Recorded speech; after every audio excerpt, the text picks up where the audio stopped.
Parlons humanitaire sans tabou. Institut Kellu. Épisode 2. Autres ONG. Partenaires ou concurrentes? Dr Jekyll et Mr Hyde. Je sais, Halloween, c'est passé. Mais avouez quand même que quand on parle de collaboration avec les ONG, il y a toujours deux facettes. Je me souviens d'une réunion de cluster dans laquelle a soudainement été annoncée une proposition de financement pour de la gestion de cas et comment l'atmosphère dans la pièce avait totalement changé. Alors qu'on était préalablement en train de parler de parcours de soins et de qui allait s'occuper de quoi, d'un seul coup, ce n'était plus le sujet. Aurore et Francesco ont tous deux travaillé dans différents pays avec de nombreux partenaires. Eux aussi trouvent la question complexe.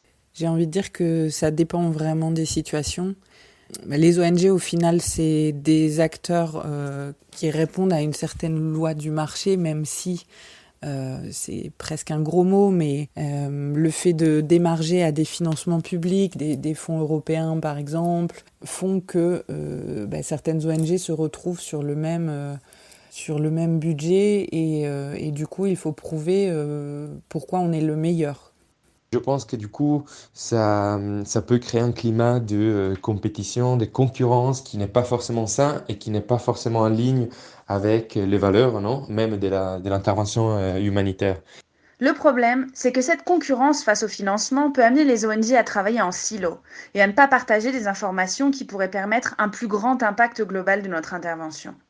Mais la bonne nouvelle, au niveau des financements, c'est que la tendance est plutôt à la collaboration.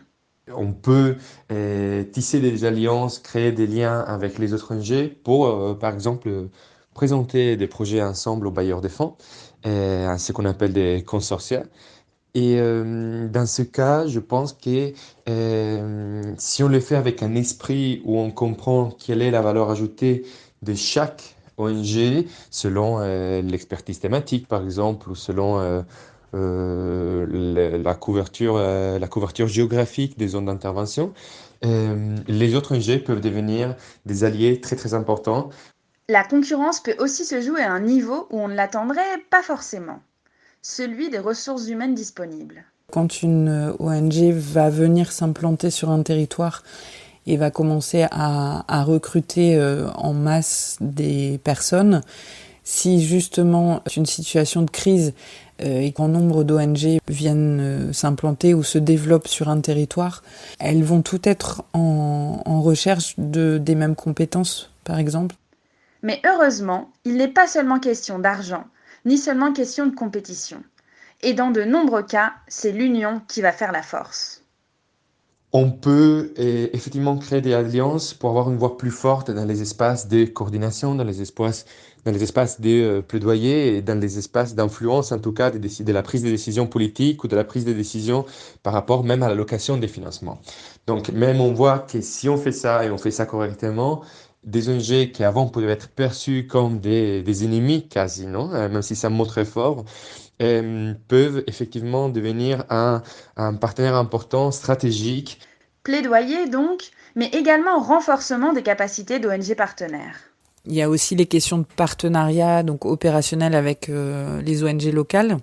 Les ONG locales qui se constituent pour répondre à un besoin précis souvent et qui n'ont pas forcément toujours la possibilité de se développer sur les questions de gestion de projet, sur comment est-ce qu'on va parler aux bailleurs pour justement qu'ils puissent financer notre action, etc.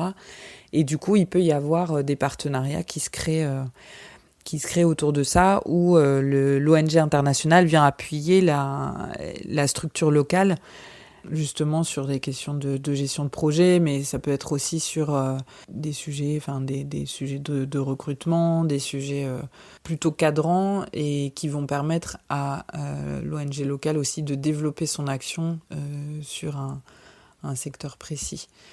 Un autre aspect est celui de la collaboration technique autour d'un projet.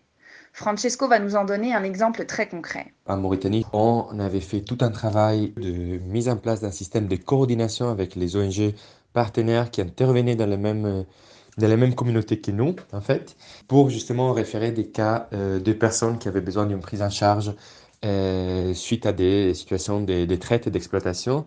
Mais c'est vrai que par exemple, on n'avait pas la capacité de pouvoir prendre en charge ces personnes-là d'un point de vue médical.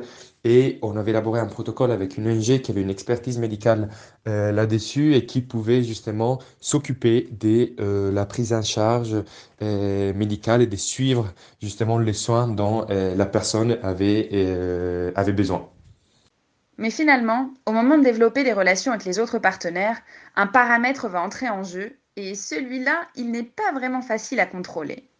Pour moi, le partenariat, il passe énormément sur les relations interpersonnelles que peuvent nouer les gens. Par exemple, sur base, quand j'étais au Myanmar, on était sur une base un peu reculée, on était entre 15 et 20 expatriés, et c'était tout. Et du coup, sur trois ONG, tu te rencontres. Forcément. Et tu passes du temps ensemble, etc. Et tu tisses des liens entre les personnes. Et si tu as besoin d'un coup de main sur quelque chose, tu vas appeler ton collègue parce que au final, tu te retrouves avec des gens qui travaillent pour des ONG, qui ont des valeurs similaires et qui du coup vont se retrouver sur le fait de s'appuyer, de construire ensemble en partenariat. Après, il y a aussi le revers de la médaille. Quand les relations interpersonnelles se passent pas bien, du coup, ça peut bloquer un peu le partenariat opérationnel. Merci beaucoup à Aurore et Francesco pour leur témoignage et à bientôt pour un nouvel épisode sans tabou.